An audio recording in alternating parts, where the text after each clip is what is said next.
Can I just share exactly what I did when I started my business? Absolutely. That'd be great. So the first thing that I did was I looked at all of our expenses and I boiled down to the absolute bare minimum fixed costs for living. And I found that number, and I don't even know what number that is now, but it had the mortgage, utilities, groceries, like what is it that we just need to live? And I took that number and I was like, okay, that let's just say it was like 4,000 a month. I can't remember now. So, okay, it's $4,000 a month. Okay, that's reasonable. So then I looked at my house, and at that time, I think in my house, I had probably, I don't know, like maybe like $100,000 of equity, let's say, that I could tap into. So I'm like, okay, well, if all else fails, I could still sell the house and we'd have 100K, and that would keep us going for another 2 years. Does that make sense? Like $48,000 a year in 48 costs. yeah. Boom. So 100,000 in my house. If worse came to worse, and I was on the cusp, I could sell our house and we could still live, right? And then I had my retirement accounts. I had other investment accounts. So I basically added up all of my capital or access to capital. And I said, what's my run rate? How long could I go with zero income? And for me, it ended up being like 2.5 years between retirement accounts and home equity and other stuff. And so then I had to ask myself, can I make something successful in 2.5 years? And to like earn $1 of income. Or again, we're talking like 2.5 years of zero income. Can I figure something out? If I can't, I shouldn't be an entrepreneur. And I should just go get a job, right? So I added up all my capital against my absolute lowest expenses. And I said, okay, that's it, right? And during that time, right before I quit, I went out and I got a HELOC on my house when I still had a paycheck. Because you needed income. Yes. I needed income, W-2 verification, right? So I go and I maxed out a HELOC on my house. And then I went and I raised the limit on all my credit cards, and I got a couple more. I'm like, this is access to capital. Now I'm not going to over leverage myself because I have the assets to back it up, but credit can float me for a while, right?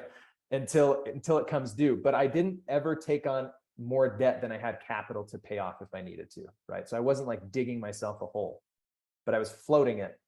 With my retirement accounts, I had a Roth IRA. I took money out. You know, you can take out your contributions without any penalty or any tax. The growth stays in there. You know, if you take that out, it's penalized in tax. Your contributions, you can take out at any time. So it got to the point where like, oh yeah, I'll tap into that. Like I need 10K. So I took 10K from my Roth, boom. From my IRAs, my traditional IRAs, you can take out money.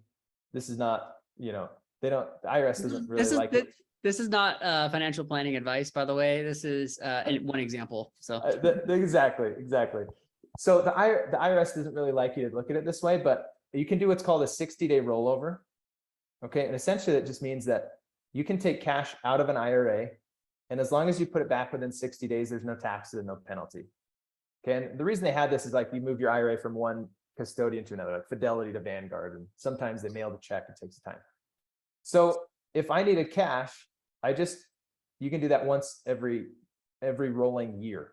Okay, every calendar year or every 52 weeks you can do that. So I go and I tapped into my IRA when I needed cash, and I held on to it, and then 60 days later I'd go and I'd pay it back with no penalty. No penalty. And one time I paid it back by taking out money from my wife's IRA.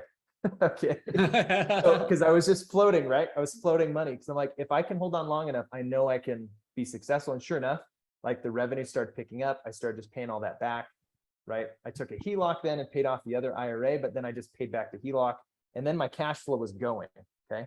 So I never took out more debt or over leveraged myself beyond the assets I had, but I put capital in the right spots, and then I created access to cash that would get me over a hump. And if all else failed and I ran out of money and I sold my house, then I'd be, you know, like 30 years old with no assets, and I'd still be in the top 50% of my age group because everybody has student loans and I didn't. So, well, first off, Dave, thanks for kind of explaining that story because, you know, you kind of opened up a lot. You're vulnerable there. What's so interesting is my example, and I've never told my example of kind of making the switch, was almost identical to that. We had, I want to say just shy of 2.5 years of runway. I did the exact same thing, bare minimum of like, okay, this is what I need to do for my mortgage. I didn't have a car payment. This is like bare minimum, putting food on the table for my kids. My kids are young. They don't know if I'm rich or poor. They don't care, right? Yeah. They just know if I'm jumping on the trampoline with them. And I said the same thing. It was like just shy of 2.5 years. So I was like, okay, if I can't make money in 2 years, I literally should not be doing this. And I told my wife that. And I said, should this just is get a job. this is a hard plug. Like, we are pulling this out. And if this doesn't work, like, okay, we're going back into the workforce and do what we need to do. I pulled money out of the IRA. I had some lines of credit with other businesses that I made sure I had access to, that I could tap into if I needed to. Yep. All the things that you said were almost identical to what you did. And the psychology of it too, Dave, is month 1, you're all excited. Month 2, you're pretty excited. Month 5, like, crap, I haven't made any money yet. Like, this is still going down, right? Anytime something goes down, it's not very fun, right? No. There's a